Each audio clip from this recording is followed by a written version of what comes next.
What's up, guys? Welcome to another episode of Jigga Radio. We are here with Daniel Dion Scott Lewis. Y'all make some noise. Bring him in. Make a lot of noise, y'all. This is a big deal. It's a big deal. It's another day. It's real cold outside here, but we're here, and we have drinks that's keeping us warm, right? Absolutely. Absolutely. Shout out to Inebriation Station for providing that libation. So let's get into it. Let's talk about you. This is going to be about you. I'm going to ask some sideway questions, but I feel like you're going to be able to just kind of work through them. So Absolutely. let's let the world know about you. Who is Daniel? Who is Daniel? You know, it's interesting enough. I'm still trying to figure that out. Daniel, who is Daniel? Daniel is a performer. Daniel is a designer. Daniel is a son, because I'm a mama's boy down. And amongst all of that, I'm just trying to become somebody to the point to where I'm remembered, you know? Yeah, absolutely. And that's it. I'm really trying to leave my mark on this earth. On this earth. Okay. Whatever way I can. Everywhere, any way you can, Even right? if I gotta piss on the street, you know. Well, hopefully it doesn't come to that. So, but if you do, you will leave. The mark is left. You will be leaving a mark for sure. So you mentioned mama's boy. So let's talk about upbringing and family for a second. So what did that look like starting off young to where you are now? Like, how much of an influence has your childhood been on your current lifestyle and what you do, which we'll get more into here in a second. So let's talk about family and upbringing. Walk me through that. Family and upbringing. Okay. I am the child of a Southern Baptist, Southern Belle, Alabama's down woman. Like, will smack you and make sure you go to church 3 times a week. You know, that quintessential lady. And I am also the son of emotionalist military, like Master Sergeant dad, who is very strict, very stern, wants the man of the man, like keep it together, no cries, no emotion. Right. And I realized, you know, as you grow up, you realize, you know, you look back at your childhood and you say like, oh, these things are why I am the way I am. Yeah. It's like, oh yeah, dad didn't tell me that he loves me, so that's why I don't tell my partners that I love them. Yes. You know, that kind of stuff. Yeah. It was definitely like a teeter-totter, up and down motion of having the love and the care from a mother figure, but then having nothing but cold and stern from a father, that it kind of shapes that balance of who you are as a lover, who you are as a man, who you are as a caregiver. So yeah, it's all up and down, negative and positive for what it is. Okay, I receive that. So in your childhood, like, what were some activities you loved to do? Oddly enough, which came full circle recently, so when I moved to Dallas, like, I danced a lot as a child. My mom was one of those people who was like, oh, look at my baby, he can dance. And like, you know, threw me into all these little talent shows, or threw me into like these little event things, like, oh, just let my baby dance to Chris Brown, you know? And I would win these little competitions just as a kid, thinking like, oh, I'm just getting on stage, jigging out to some music, you know, what kids do for TikTok these days. But I won competitions and I won little shows, and I got, you know, pictures in the newspaper because social media wasn't a thing back then, because I'm at that middle age of young and old, you know? No, really. No, really though. I feel like I fall in that bracket. You do. No, it's just a thing. It's like the 90s, the mid 90s, mid 80s babies, like, we didn't have that kind of social media to make us popular back then. So you had to do something. You put it in the newspaper. You put it on the news. You had to work a lot harder. Absolutely. Back then. Yeah. And like, just because my mom was like, look at my baby dance. Like that happened. Okay. So dancing was definitely a thing. I would like to lie and tell you that fashion was a thing, but I grew up the most of my life traveling in military bases with a foundation in Alabama. So fashion was not a thing then. Okay. I looked a hot mess on a regular basis. Okay, well, you talked about discipline for a second. So your father instilled that when we're still in a childhood situation here. How has that translated to your current lifestyle as far as having structure, discipline? Do you feel that is one of the traits from your dad that you actively apply to your life? Right. 100%. My dad and I are just now that I am, according to him, becoming a man. At my 27th year of age, I'm just now becoming a man to him. Daddy issues. Shout out to daddy issues. In that process, it's for better or worse. I would look at things as a child and say, "Oh, you weren't there for me, or you were too hard, or you didn't, wipe my tears when I cried." But he's like, "Young nigga, I made you a man." Like. And it's, seeing my dad, I would be like, "Oh, you're never home," but he would always be working 3 jobs, right. Putting food on the table, even if I didn't see him at the table. You get what I'm saying? Right. And so, I had that conversation with him maybe like a couple of months ago, and I was like, "You're constantly working. Mm-hmm. You're making your millions. You're doing all these things. Is it ever enough?" Mm. And he was like, "No, it isn't. It never will be enough because I'm going to always continue to want more, strive for better, do better, have more." And I was like, "So that's going to be the same for me, isn't it?" He's like, "If you're actually my child, 100%. Oh, okay. Yeah. And so like getting these things and realizing these things, it helps me realize, not only who I am, but who I am because of how he raised me. And then I'm also like, putting that into the dating world and letting them know, like, hey, just a heads up, I realized this about myself. So you may have to deal with that. Yeah. Being open it's and honest. You will have you to. Will have to. You will have to deal with it. Yeah. Because I'm still dealing with it. Yes. Mm-hmm. And since we're on that topic of mental health and being part of the Black community and the plus community, mm-hmm.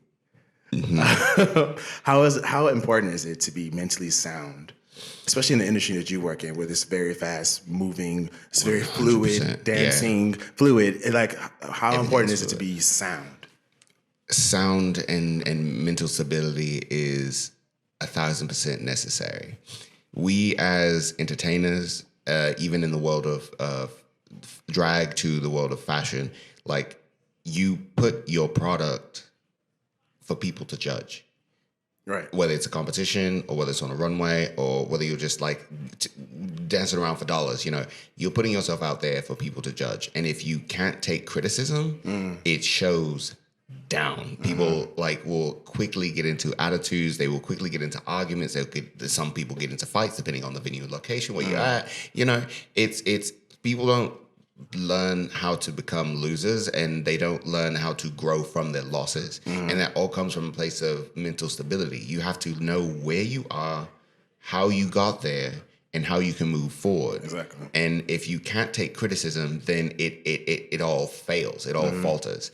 And you can always tell, for the sake of mental stability, which ones kind of have that sound stability, that sound base, and that sound foundation versus those who don't. Right. Because if you don't have a sound foundation, you get shaken up real quick, real easy. And so you can see in these settings, in these moments, it's like, "Oh, baby girl, you shaking." Okay, I'm gonna let you have that. And while you shaking, I'm gonna go over here so you don't shake up my foundation. Yes, exactly. So a loss is not truly a loss. Never. It's definitely. I like to look at it as a missed opportunity. Missed opportunity. Yes. So because that missed opportunity is going to allow you in self to be able to reevaluate, what did I do different? What did I do? What can I do different? 100%. How can I move differently? 100%. Okay, I'm going to take these notes. That's cute. Check it and move forward. Absolutely. Right. And come back and then blow the bitches' minds. Absolutely. Yes. Absolutely. Absolutely. That's 100% a fact, and I like to say, because, the dollar is king. A queen. A queen. That part. The only time that with any experience do I ever say it's a loss is if I'm losing money. Because there's certain things that you put into this world, you put energy, you put time, effort, and dollars into that you just can't get back. Yeah, absolutely. And so those times are the only times that I consider things to be a loss. But exactly what you said, you have to counterbalance that loss with growth learned and use those two things to cross balance and say, okay, the growth that I just obtained is worth that, $500 that I just lost. Yeah. So For sure. 100%. So we're still on with Daniel Dion Scott Lewis, y'all. Y'all make some noise. So here we're gonna dive in a little deeper here. I'm gonna ask you about one of your biggest challenges in the industry. What is your biggest challenge? Biggest challenge in the that was a industry. struggle voice. Right? Yeah. Because it honestly, it's like the industry in general has a lot of challenges, but I'm trying to rein in what is the biggest. And this may raise a few eyebrows, so let me get myself comfortable. Okay, well, you got a drink. A little bit more. Let it use you. Let it use you. Okay. Believe it or not, and people may say, oh, it's 2023, where everything is still going, everything is still running. One of the biggest challenges that I still deal with today is being considered to be young and Black, breaking into a lot of industries that I technically should not be in. When you say technically should not be in, what do you mean by that? There are a lot of young Black entertainers. There are a bunch of young Black designers, but the kind of way that I'm trying to break into it is not necessarily being in the fair front of the industry. Like when it comes to performing, yeah, I'm trying to be Mr. Gay USA. I'm trying to be, on that, but I always looked at it through the backstage of the production. Yeah. I look at the money. I don't want to just be the face. I want to be the money funding the face. Gotcha. And when you, as a young business entrepreneur, like being 27 years old, I'm trying to break into a designing industry that is a $2 million production every year that raises several millions of dollars for charity for HIV and AIDS. It's called Differ Dallas. And like, I have older, established Caucasian people looking at me like, who are you and why do you think you're here? And it's taking that extra step to prove myself on a regular basis. It's like, I have to do 5 times as much work to prove myself. Same thing with being a young Black male entertainer compared to all of these queens that have, set the way or they're trying to come up. It's like, you have to work twice as hard because you're not the norm of what is expected. And that is what my biggest personal challenge is deciding, is all of this work worth the end goal? Because I have to work 4 or 5 times as hard as my counterparts just because of who I am and what I'm trying to do. So let's talk about, and I applaud you for that, for sure. I'm not going to press the button for that, but but on the other side of that, let's talk about the various environments you were in when you were growing up. Do you feel like, well, first off, we didn't even ask that. Where are you from? And where have you moved to? Because he has an accent, y'all. Yeah, it's a little bit. It's a little bit. It's cute with it. I tried to mimik it earlier and I failed. Right. I'm not doing that. Cut. My travels are a little bit complicated. I was a military brat, like I said, military father. So born in Alabama, and we moved all over because that's what military does. Life is about. So I went from Alabama to Hawaii, to Jamaica, Sydney, Australia, Moscow, Russia, Spain, Dublin, Germany, and then Wales. Wales is where I spent majority of Is that my where you life. get your accent? Yeah, Okay, cool. yeah, because that was like I'm trying to say 8 to about 13, 14, and then Oh, wow. Okay. moved back to the States, finished 2 years of high school, and went straight to college. Yeah.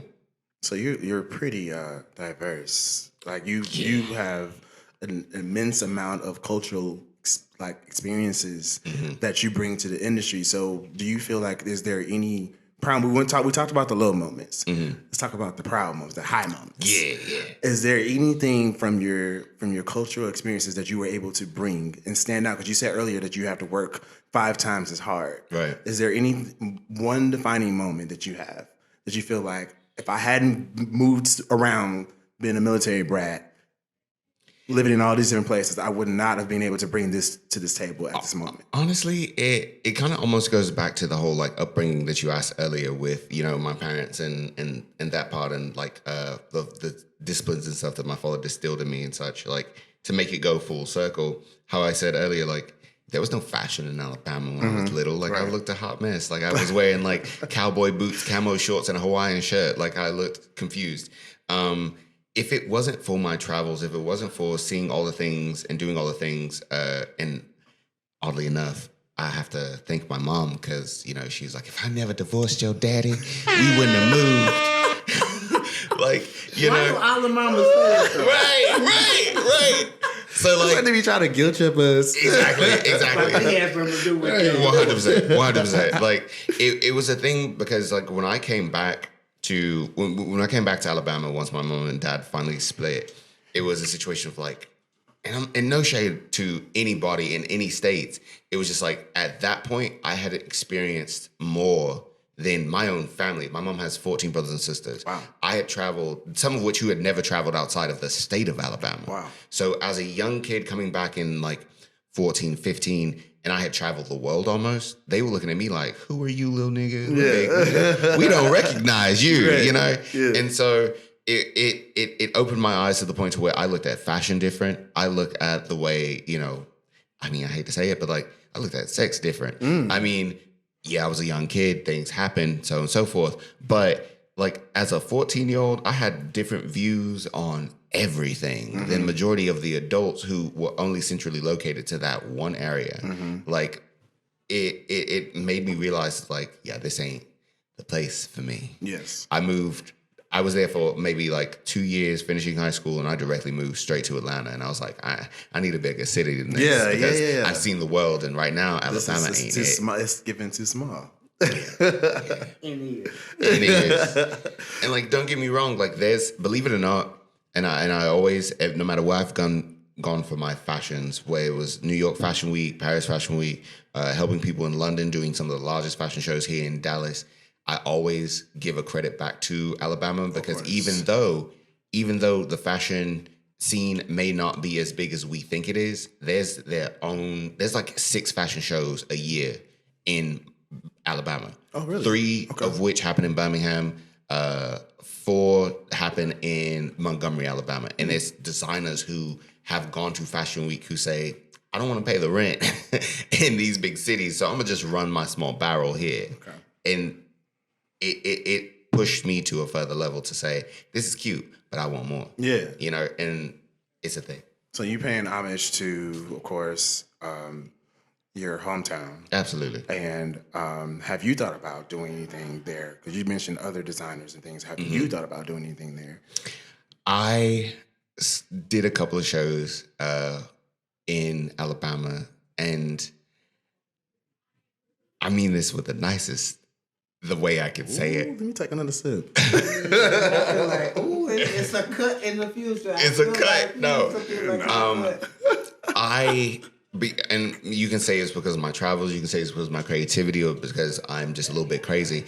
I had concepts and visions that were ahead of my time, were ahead of that area, were ahead of that moment. And I put a lot of stuff on the block to be judged by peers who just didn't get it, didn't understand it. And they were like, this is cool, but okay, whatever, you know? And what's crazy is I took these same shows, these same concepts to Atlanta and to New York, and they ate it up. Yeah. It's like, this is futuristic, this is visionary, this is sickening. Whereas in that space in Alabama, it was like, okay, that's cute, you know? And it's to the point to where like, I have to be realistic about who I am, the things that I do, and there's just what I can make for a bride or for a prom goer in Alabama. Yeah. It's gonna be too much. It's too much. Yeah. It's too much. So Too much is enough. you know, if they want it, hey, Alabama, give me a call. If you want this craziness, then by all means. But yeah, you have to realize where you are in a space, and you have to determine, is it worth it? And if it's not, then so be it. they'll catch me on the flip side. They already know. They always know where I am. They can come find me. Absolutely. So you draw, as I was, I guess, asking earlier or insinuating earlier, you draw experiences from various places you've lived in your life, and knowing that coming back home, that was just too small for you, and so you wanted to go bigger. And so during those journeys, have you had a person that inspired you, or just kind of like, I want to be like this person, and this is what's fueling me? Is there one person you can identify? It could be multiple, but is there one or two people that you can identify in your industry? Or it may not even be in the industry. It could be just a person that's not doing anything related to what you're doing, but has that perseverance. Is there anyone you can identify that does it for you? Honestly, no. Really? No. Like, Because I set my own trends, bitch. that part, no. Because what are we doing? We be thinking big, bitch. Absolutely. No, and I never want to come off. I'm one of the most humble people that you will ever met. I consistently can tell people like I ain't shit, and that's reality. Like if somebody can be hyping me up, talking about, oh, you're so amazing, you slay, you're so great, you're so wonderful. I'm like, all right, girl ain't shit, you beautiful. Like that's what I do. Okay. Like I use my light to shine on other people. So all that to say for sure. is that it's not coming from a place of cockiness, saying that like, oh, there ain't nobody that I look up to, because I got my shit, I'm doing everything right. It's more so of the fact of like, I just haven't seen yet. Yes. Yet. I haven't been exposed to yet. You're 27. That part. Somebody who's trying to do exactly what I'm trying to do. I mean, a lot of the circles that I run in are rather small and close-knit. And if you don't break into a new scene, then you don't get exposed to much. And I myself have too many facets, which is why if you go to, shameless plug, www.ddslproductions.com, you'll see multifaceted. www.ddslproductions.com. You'll see. Thank you. You'll see. You'll see. You feel for it. 100%. You'll see it says multifaceted fashion production, and it's not. It's because like we're not just one facet. Yeah. We do. I dabble in mixology. We do event coordination, photo shoot production. Like the only reason I don't have somebody that has inspired me yet is because I'm trying to do too much. Are you doing too much though? A little bit. I'm trying to be Mr. Gay USA. I want to open a couple of restaurants and bars. I want to have my own fashion production company. Like I want to break. I feel like that's too much. That's too much? I feel like that's because look at Oprah, right? Right. They be thinking big, bitch. Right. Yeah. So it's like that. She is the mecca of thinking big, bitch. Right. You know what I mean? Right. Shout out to Oprah, y'all. Shout out to her. Oprah, girl, if you can hear us. Yes. But it's not too much because she dibbles and dabble in everything. Absolutely. And I mean, there's leaders in the industry that I respect for different things. Like, for instance, RuPaul. And it's so stereotypical as a drag performer to say RuPaul. I personally do not care for their entertainment values. I do not respect them as a performer, but I respect them as a business person because of the fact that they took something that was backscene like drag, brought it to the forefront, and said, let's make a business out of this. And those kind of things I respect. Or like, for instance, on designing style, Alexander McQueen.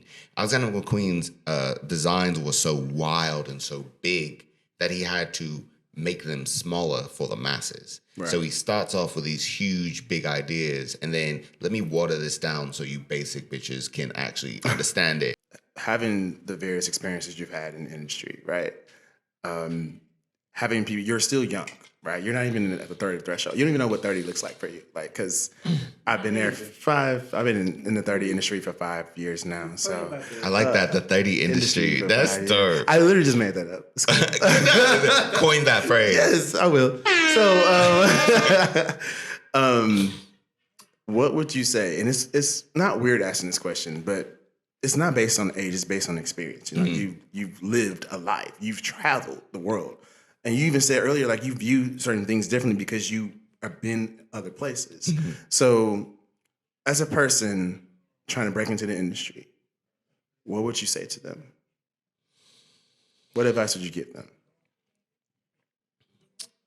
Don't water down your vision. At the end of the day, you have to, especially in this day of social media where everybody is exposed to everyone, Right. whatever makes you unique, don't water it down. Because I think about the moments of like, I was that young gay walking in 10-inch heels at 22 when it wasn't popular and people making fun of me. If I would have recorded that and put it on TikTok, I'd be TikTok famous right now. You get what I'm saying? Like, but I was like, nah, let me not do that because there's too many people who don't like it right now. There's too many people who don't understand it or make sense of it. So let me not.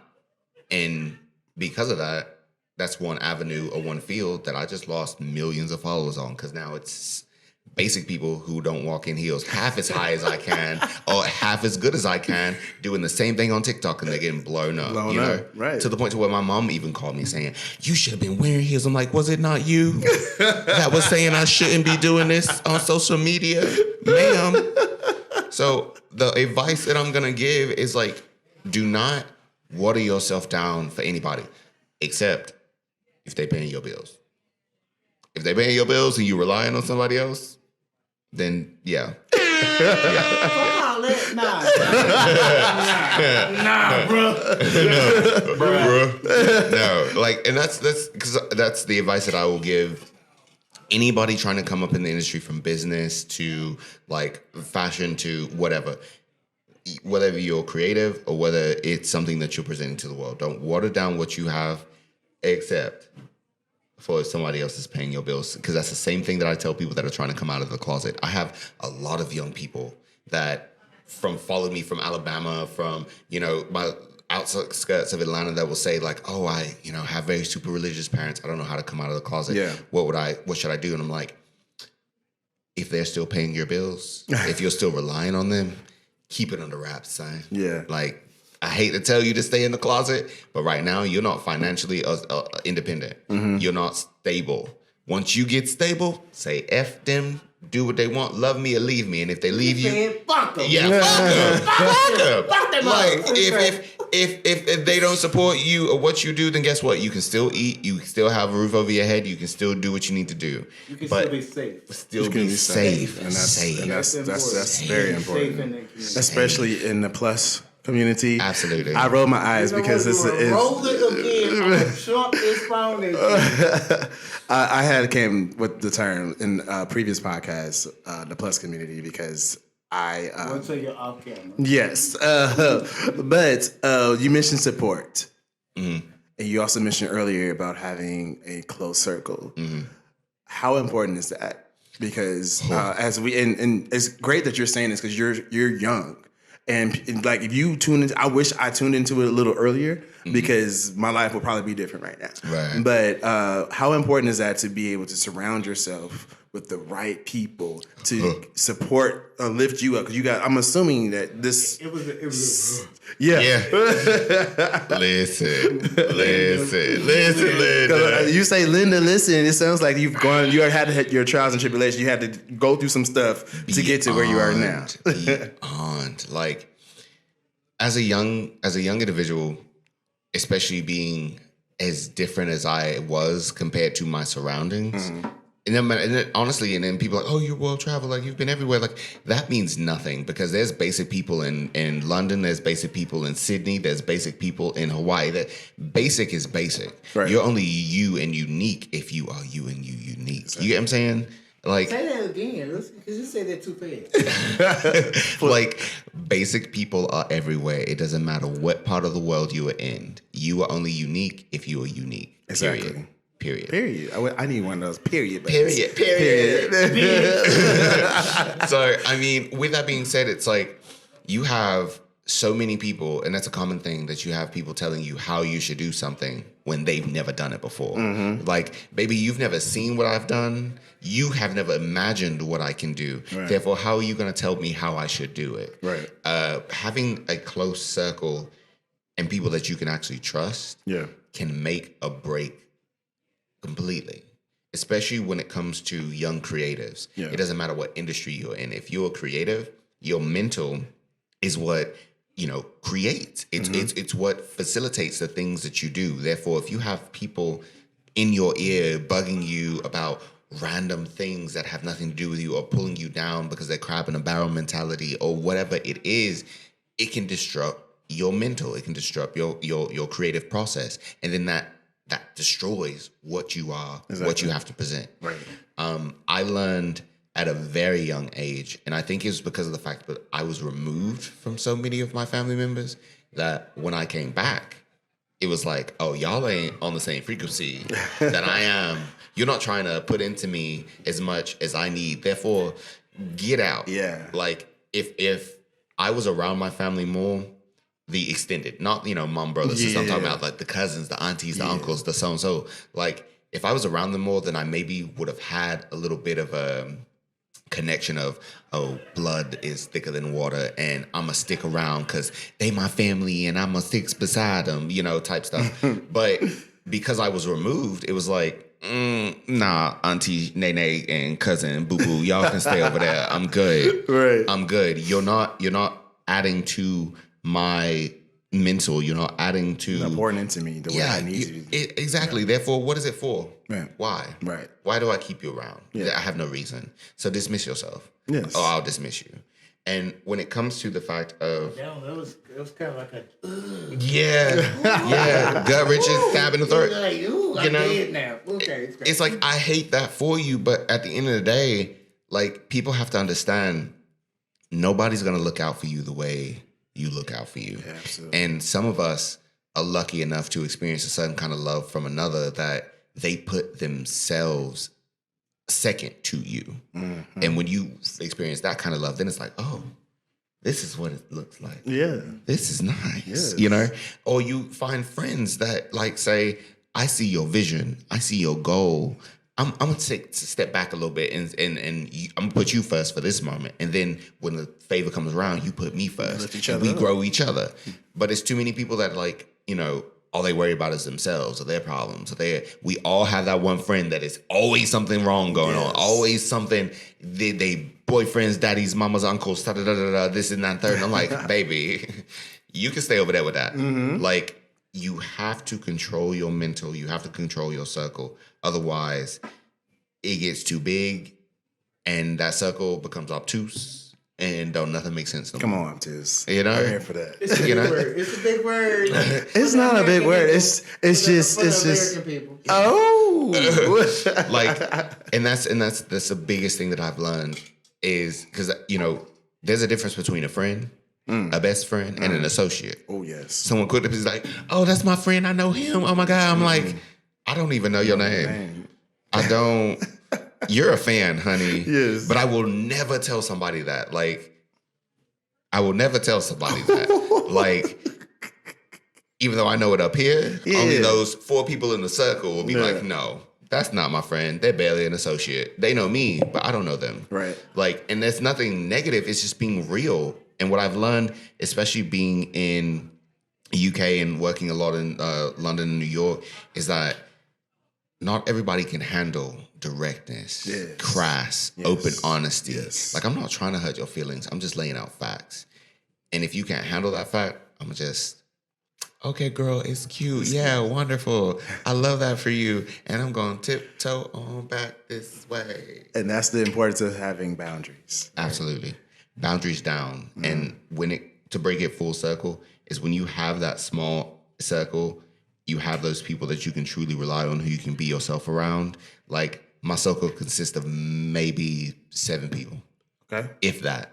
And that's all you need, because that's who pours into you and that gives you life. 100%. They water your plant. They water my plant. It overflows. I pour the blood back into them. Like, we celebrated my best friend's husband's birthday last night. I brought a $350 bottle of whiskey because he likes whiskey, and I said, "Here you go, bro. Here's that. Here's a couple of grass things that we can't talk about on the social media, and let's have a good night." We rolled a few blunts. We got some cognac. And we had a Can you say cognac again? Cognac. And we had a good night. I'm gonna use that soundbite. Cognac. Okay. Absolutely. Like it was a vibe. And that's the reason why my drag house, my circle is called the House of Vibes. Because we all vibe. And when we are together, it's a vibe. It's a vibe. I love that. It's a vibe. I love that. And that is solely because that circle is so close knit. You see a lot of drag houses. For example, the Davenports. Not too much. Not too much. Never gonna go there. Never gonna go there. Never gonna go there. I know. The Davenports, before I even say anything, are all talented and they're fast and there's so many different levels of degrees of everything that they do. The Davenports are many. You can't fuck with one Davenport because 100 will roll up. You know? And that's big facts. Big facts. You can't say that name in Texas without looking over your shoulder. Somebody may throw a shoe.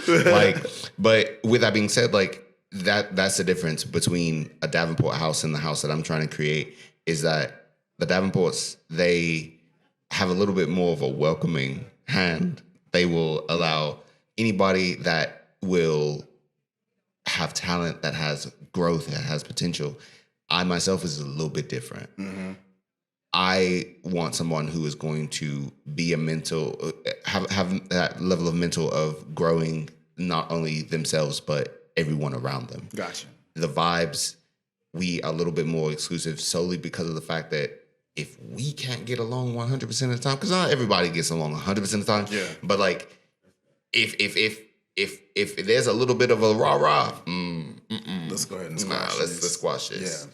And I'm trying to facilitate that. So that is what I keep my circle small. Oh, I love that. I love that. So the House of Vibes.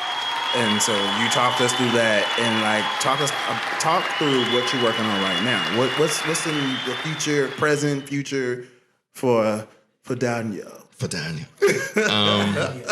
Daniel. As far as performing, I have Mr. Gay Lone Star coming up.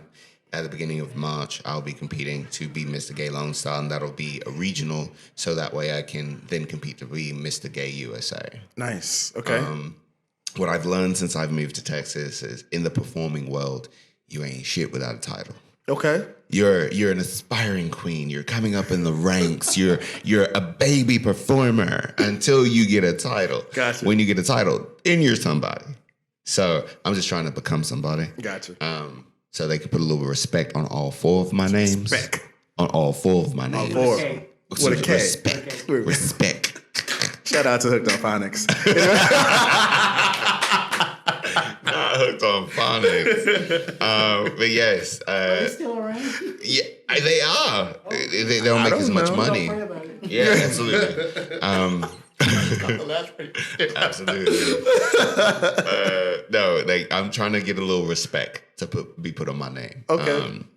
And competing to that. And then as far as fashion is concerned, come May 13th, there is an organization called Differ Dallas. I know about Differ. Differ, yes. It's a very large production, and the whole purpose is to raise money for HIV and AIDS outreach. Mm-hmm. Differ, over the past, 30 years, has raised over $50 million for the HIV and AIDS Outreach Center, and it's a big deal. It's a big deal, and it is considered to be one of the biggest, most expensive fashion show productions in the country.